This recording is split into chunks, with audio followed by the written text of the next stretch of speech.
पापा मुझे आपसे एक जरूरी बात करनी थी। बोलो तमन्ना, क्या बात है? पापा अगर आपको बुरा ना लगे तो मुझे आपसे कहना था। क्या कहना था तमन्ना, जरा जोर से बोलोगी? पापा मैं एक लड़के से बहुत प्यार करती हूँ और वो मुझसे भी बहुत प्यार करता है। हम दोनों शादी करना चाहते हैं। क्या? बदतमीज लड़की, मैंने तुझे इतनी आजादी इसलिए नहीं दी कि तू बाहर जाकर इश्क लड़ा। और हाँ, तू उसे भूल जा, मैंने तेरे लिए पहले ही लड़का पसंद कर लिया है। और हाँ, तेरी शादी उसी लड़के से होगी जो मैंने पसंद किया है। पापा चाहे जो हो जाए, मैं रोहित से ही शादी करूंगी। और एक बात, ये आजादी आपने मुझे नहीं दी, मैंने अपने दम पे कमाई है। एक बार आप रोहित से मिल लीजिए, अगर रोहित में कोई कमी हुई तो मैं खुशी खुशी आपकी पसंद के लड़के से शादी करने के लिए तैयार हूँ। और हाँ पापा, आप ये मत भूलिए कि बेटा और बेटी एक समान होते हैं। ठीक है, कल बुला लेना उस लड़के को। आओ ना अंदर। पापा ये रोहित आ गया। नमस्ते अंकल। ठीक है। तमन्ना ये कैसा लड़का पसंद किया है तुमने? शक्ल देखिए इसकी। अरे इससे सुंदर तो भैंस होती है। कहाँ तुम और कहाँ ये, शर्म नहीं आती है ऐसा लड़का पसंद करते हुए? अरे हद होती है पसंद की भी, पसंद को भी शर्म आ जाए ऐसी पसंद से।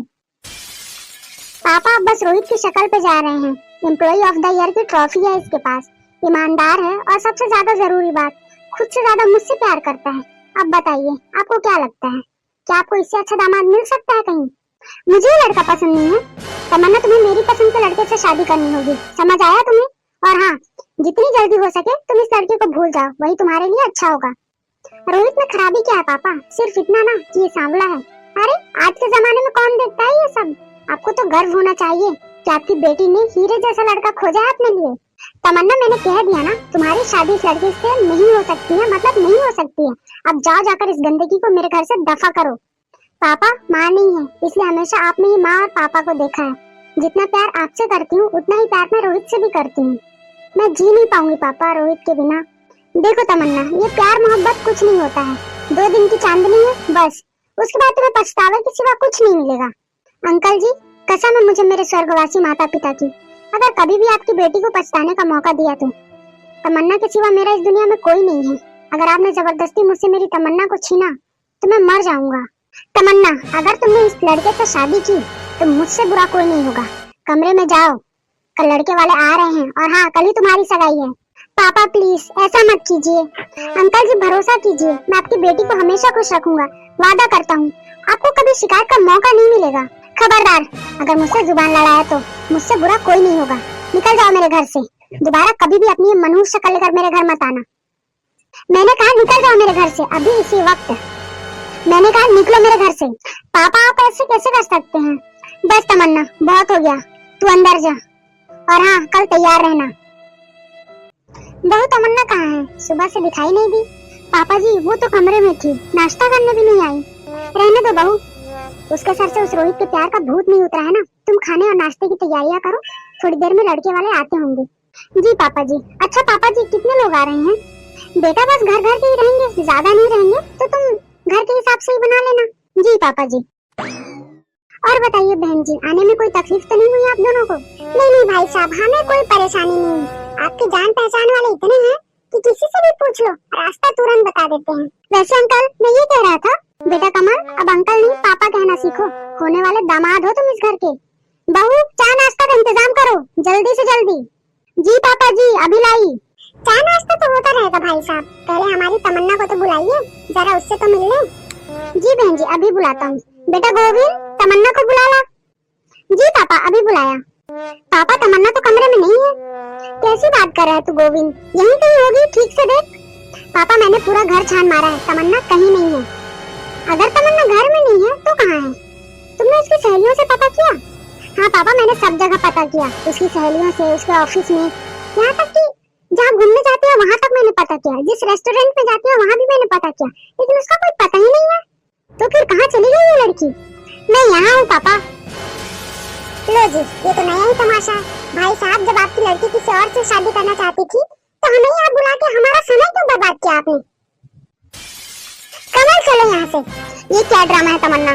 ड्रामा नहीं है पापा, सच्चाई है, हमने शादी कर ली, वो भी अपनी पसंद से। तुम्हें जरा भी शर्म नहीं आई ऐसी ओछी हरकत करते हुए? ओछापन आपकी फितरत में है पापा, मेरी नहीं। हमने कल ही समझाया था आपको, लेकिन आप नहीं समझे। तमन्ना, तुमने ऐसे कड़वे लड़के से शादी करके भरे समाज में हमें मुंह दिखाने के लायक नहीं छोड़ा है। क्या मुंह दिखाएंगे हम समाज को? पापा, जिस लड़के को आज आप पसंद नहीं कर रहे हैं ना, देखना एक दिन ऐसा भी आएगा जब आपको इसी लड़के पे घमंड होगा। निकल जा मेरे घर से, वरना मेरे हाथों से कुछ गलत हो जाएगा। आप क्या निकालोगे पापा मुझे इस घर से? मुझे तो आने का भी मन नहीं था, लेकिन रोहित ने कहा कि आशीर्वाद लेते हुए चलते हैं, इसलिए मैं आ गई। मैंने कहा चली जा मेरे घर से। आशीर्वाद देना तो दूर, मैं तो बद्दुआ भी नहीं देना चाहता तुझे। चली जा मेरी नजरों के सामने से, दोबारा अपनी शक्ल मत दिखाना मुझे। रोहित, सुन रहे हो ना? तुम दोनों को सुनाई नहीं दिया पापा ने क्या कहा? चलो रोहित, मैंने तुम्हें पहले ही कहा था, ये लोग आसमान में रहते हैं और आसमान को कभी धरती की कमी का एहसास नहीं होता है। हाँ हाँ, चले जाओ। जाते हुए एक बात कहूंगी पापा, बेटा और बेटी में भेदभाव अच्छा करते हैं आप। बेटे ने लड़की भगाकर शादी कर ली तो अच्छा किया, लेकिन वही काम बेटी ने किया तो आप उसकी शक्ल तक देखना नहीं चाहते। वाह पापा वाह, क्या सोच है आपकी। तमन्ना, हमने गलत कर दिया क्या? हमें ऐसा नहीं करना चाहिए था क्या? हाँ रोहित, हमें ऐसा नहीं करना चाहिए था, लेकिन हमारे पास दूसरा ऑप्शन भी नहीं था। पापा मानने के लिए तैयार ही नहीं थे, ऊपर से शादी के लिए भी जबरदस्ती कर रहे थे। अरे हद होती है ये सब करने की। बेटा करे तो ठीक, बेटी करे तो शर्म। वैसे भी बचपन से उनकी ही सुनी है, आज तक जो भी कमाया है सब उन्हें ही दिया है। मेरा अपना कुछ भी नहीं है क्या रोहित? सब उनकी शर्तों पे ही चल सकता है क्या रोहित? मेरी अपनी लाइफ नहीं है। पूरी जिंदगी में तुम्हें ही तो मांगा रोहित, उसमें भी उन्होंने मना कर दिया। ऊपर से जबरदस्ती किसी और को मेरे ऊपर थोपने की कोशिश की। रिलैक्स, काम डाउन, शांत हो जा। और हाँ, जल्दी से हंसो और गर्मा गर्म चाय पिला दो, वो भी अपने हाथ की इलायची वाली। कोई है घर में? जी कहिए। बहू, एक कटोरी चीनी मिल सकती है क्या? घर में चीनी भी नहीं है, ऊपर से बहू भी नहीं है। कैसी बात कर रही है चाची? बैठिए ना, मैं आपके लिए चाय बनाकर लाती हूँ। बहू, तेरे चाचा जी भी इंतजार कर रहे हैं। कोई बात नहीं चाची, उन्हें इंतजार करने दीजिए ना, मैं उनके लिए भी चाय बना देती हूँ, आप लेते हुए जाइएगा। अच्छा ठीक है, ये लीजिए चाची, गर्मा गर्म चाय। बहू देख, बुरा मत मानना, तेरे पापा ने अभी तक कोशिश नहीं की कि तुझसे मिल ले और बात कर ले। नहीं चाची, उनके लिए मैं बस एक बोझ थी, उससे ज्यादा कुछ नहीं। उनके इशारों पे चलने वाली गुड़िया थी। अगर हमेशा वही गुड़िया रहती तो शायद रोहित से दूर हो जाती। चाची, मुझे मेरे पापा और भाई जैसा पति नहीं चाहिए था, मुझे हमेशा उनसे अलग पति चाहिए था, जो प्यार कर सके, जो ख्याल रख सके, जो अपने ईगो को हमेशा ऊपर रखे। ऐसा पति नहीं चाहिए। अच्छा क्या बेटा, अपने प्यार के साथ खड़े रहना भी जरूरी है। गर्व है मुझे तुझ पर। तुझे पता है, जब मैं तेरी उम्र की थी, मैं भी किसी से बहुत प्यार करती थी, लेकिन बाबूजी नहीं माने और मेरी शादी उनसे करवा दी। मेरी शादी के बाद उस लड़के ने आत्महत्या कर ली। उस लड़के ने मुझे शादी करने के लिए बहुत रोका, लेकिन मैंने बाप की इज्जत के लिए अपने प्यार की बलि दे दी। और अब देख, मेरे बाप की पसंद मुझे रोज गालियां देते हैं, मेरी इज्जत नहीं करते हैं, रोज सुनाते हैं, रोज मारते हैं। चाची जी, करण कुछ नहीं कहता क्या चाचा जी को? वो क्या ही कहेगा बहू, वो भी तो बाप जैसा है। अच्छा बहू, मैं चलती हूँ। जी चाची जी, कभी भी मेरी याद आए तो बेझिझक आ जाइएगा। रोहित, रोहित, क्या हुआ तमन्ना, तुम ऐसे चीख क्यों रही हो? रोहित, जल्दी से हॉस्पिटल चलो। अरे ऐसे अचानक क्या हो गया? वो सब मैं तुम्हें रास्ते में समझाती हूँ, जल्दी से जल्दी हॉस्पिटल चलो। अरे लेकिन क्या हुआ तमन्ना, तुम ऐसे रो क्यों रही हो? रोहित, भैया का फोन आया था, पापा का एक्सीडेंट हो गया है, प्लीज जल्दी चलो हॉस्पिटल। देखिए, आपके पापा की हालत काफी गंभीर है, हमें जल्द से जल्द ऑपरेशन करना होगा। आप रिसेप्शनिस्ट से फॉर्म ले लीजिए और साइन करके दे दीजिए। और हाँ, 10 लाख काउंटर पे जमा कर दीजिएगा। 10 लाख? मैं ये नहीं कर सकता। क्या हो गया भैया, 10 लाख ही तो है, हमारे घर में पैसों की कोई कमी है क्या? जल्दी जाकर जमा करवा दीजिए काउंटर पे। मानता हूँ हमारे घर में पैसों की कोई कमी नहीं है, लेकिन मैं नहीं दे सकता। लेकिन क्यों भैया? तमन्ना, वो पैसे मैंने सेव किए हैं, ऐसे कैसे खर्च कर दूं? ऐसे मत बोलो भैया। भाभी, आप तो कुछ समझाओ भैया को। मैं क्या समझाऊं इनको, जो भी कह रहे हैं सही तो कह रहे हैं। आप दोनों प्लीज ऐसा मत बोलिए, पापा मर जाएंगे। देखो तमन्ना, अभी मेरे पास 1 रुपए भी नहीं है, तुम लोगों की हैसियत है तो बचा लो पापा को, इसीलिए तो मैंने तुम दोनों को कॉल किया था, वरना मुझे तुम लोगों से कोई मतलब नहीं है कि मैं तुम लोगों को इतने सालों बाद याद करूं। तमन्ना, तमन्ना, शांत हो जाओ, मैं हूं ना, कुछ नहीं होगा पापा को, मैं बचा लूंगा पापा को। लेकिन इतने सारे पैसे कहाँ से आएंगे? मैं हूं ना, भरोसा रखो। रोहित काउंटर पे जाके पैसे जमा करवा देता है, तमन्ना के पापा का ऑपरेशन हो जाता है। 2-3 दिन बाद तमन्ना के पिताजी को होश आता है।